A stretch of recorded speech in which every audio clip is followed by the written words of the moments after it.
religious or religiously observant Jew look like to you? Last week we spoke about how God gave the Jewish people the 10 commandments on 2 tablets of sapphire.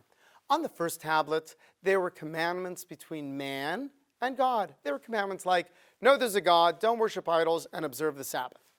On the second tablet, there were commandments between man and man. Things like, don't steal, don't murder, and don't commit adultery.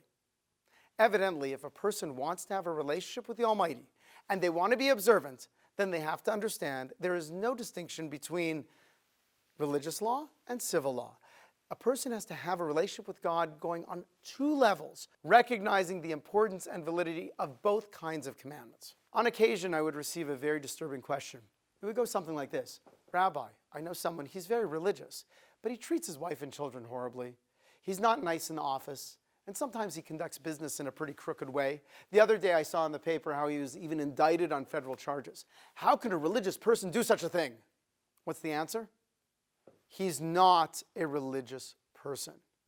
A religious person, a person who wants a relationship with God, has to be concerned with how he treats the Almighty's other children.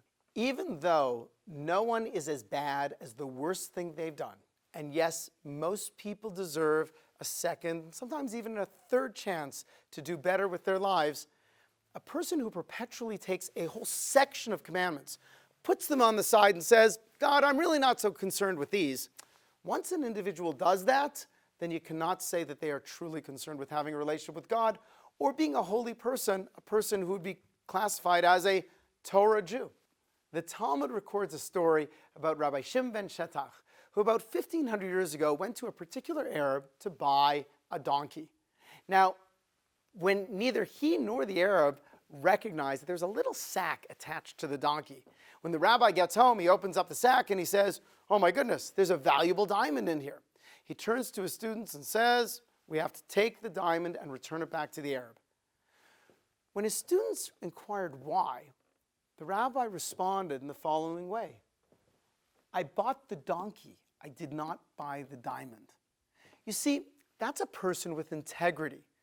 When eventually he did return the diamond back to the Arab blessed the rabbi, blessed the God of the Jewish people, and blessed the Jewish people themselves. That is how we are supposed to behave. A man once brought his best friend to his rabbi and said, Rabbi, please meet my best friend. He's a very holy person and a Shomer Shabbos. He's someone who's concerned about all the intricate laws of the Sabbath and how to best keep them. And the rabbi responded saying, oh, it's so nice to be a Shomer Shabbos, but tell me, are you a Shomer Chol?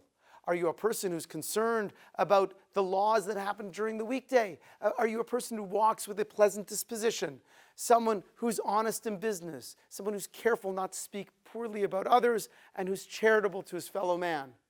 See, if we want to be holy people, if we want to be people who have a relationship with the Almighty and be the kind of people like Rabbi Shimon ben Shetach, who will bring blessing to ourselves and the entire Jewish people, we again have to understand there is no distinction between religious law and civil law. We have to recognize that every mitzvah is an opportunity to help us become holier, to have a deeper connection with the Almighty, and in turn will help us live the best lives we can. I'm Rabbi Wyne of the Young Israel Aish of Las Vegas.